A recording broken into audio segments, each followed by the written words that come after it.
আজকের video best interesting. আজকে আমি একটা জায়গায় যাচ্ছি বিয়ে খাওয়ার জন্য। তো বাড়ি থেকে রেডি হয়ে এখন আমি গাড়িতে উঠলাম। আর গাড়ির মধ্যে রাস্তায় দুজন লোক উঠলেন। ওঠার পরেই শুরু হয়ে গেল অনেক কথাবার্তা। বাংলাদেশ, ইন্ডিয়া, পাকিস্তান সবকিছু নিয়ে শুরু হয়ে গেল কথাবার্তা। আমি তো ভাই শুনে ভয় পাইছিলাম যে আজকে গাড়িটা গাড়ি থাকবে নাকি আজ গাড়িটা অন্য কিছু হয়ে যাবে। যাই হোক, অনেক চিল্লাচিল্লি করলো কিন্তু কথাগুলি খুবই মূল্যবান কথা একজন ভাই বলেছেন। আর আপনাদেরকে শোনাই ওনারা কি কি বললেন, একটু শুনেন আপনারা। সারা ওয়ার্ল্ডের মাঝে এখন ইন্ডিয়া প্রমাণিত একটা কিদান দুনিয়ার মাঝে তার নিজস্ব কোনো ইনকাম নাই। মানুষকে উল্লন করাটা জামাত আর শিবির বলতে কোনো কিছু নাই। এরা ঘুরি ফিরে আমরা রই বাপ, আমরা রই চাচা, আমরা রই ভাই।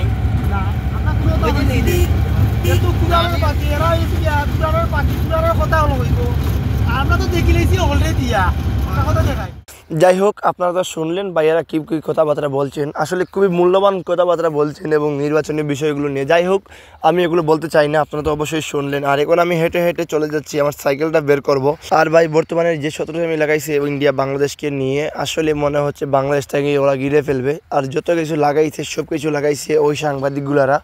সাংবাদিকের মধ্যে একজন সাংবাদিক ওই যে ময়ূক রঞ্জন ঘোষ, মূর্খ রঞ্জন, তো ওই শালা সব কিছু ওই শালা ঘটাইছে। এর জন্যই এই দুইটা দেশের মধ্যে মানুষ বিবৃতকর হচ্ছে। এই শালাগুলোর সাংবাদিক যে কে বানায় আমি ওটাই বলতে পারি না। এদেরকে তো মলম বিক্রেতা বানাইলে আরও অনেক ভালো হইতো। যাই হোক, আমি এখন চলে আসছি টেস্টি রেটে। আর এইখানে সৌরভ আসবে, ও বলেছে, তো আমিও এখানে আসছি। আর এখানে একটা ভিডিও চাইছিলাম করতে, কিন্তু পলাশ ভাইয়ের কারণে আর ভিডিও করা হচ্ছে না। ওই শালা ভিডিওতে আইসা শুধু মাঝখানে আইসা এরকম লাফালাফি করে। আর এখন বলতেছে ওই নাকি ভিডিও ডিলিট করে দিতে, ওটা নাকি আমি সাইডা দেবো। তো এখন আমি একটা টিকটক ভিডিও করে আর এখানে অনেকক্ষণ গাইস বসছি। আর সৌরভ ও লেট করতেছে, ওর সাইকেল কি হয়েছে। অবশেষে চলে আসলো সৌরভ, রেদওয়ান। আর রেদওয়ান তো আগেই আসছিল, এখন সৌরভ চলে আসছে। আর এখন আমরা হেঁটে হেঁটে চলে যাচ্ছি সাদিয়া কমিউনিটি সেন্টার। আর গাইস, আজকে আমি যে ভয়েসটা দিতেছি আমার গলাটা কিন্তু অনেক ব্যথা করতেছে।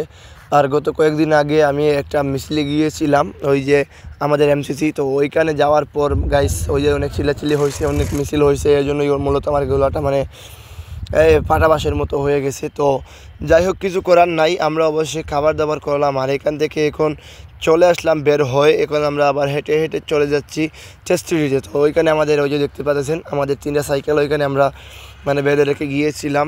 আর এখন টেস্ট্রি থেকে আমরা এখন চলে যাব আমরা অলোক দায়ের দোকানে। ওইখানে আমরা মূলত সবসময় চা খেয়ে থাকি।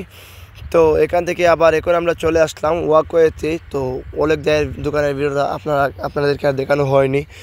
যাই হোক, আমরা এখন চলে আসছি। আর এখানে কিছু টিকটক ভিডিও করার জন্যই মূলত আমরা আসছিলাম, আমি আর সৌরভ। রেদওয়ান যদি অন্য জায়গায় গেছে একটা কাজে, ও আসবে।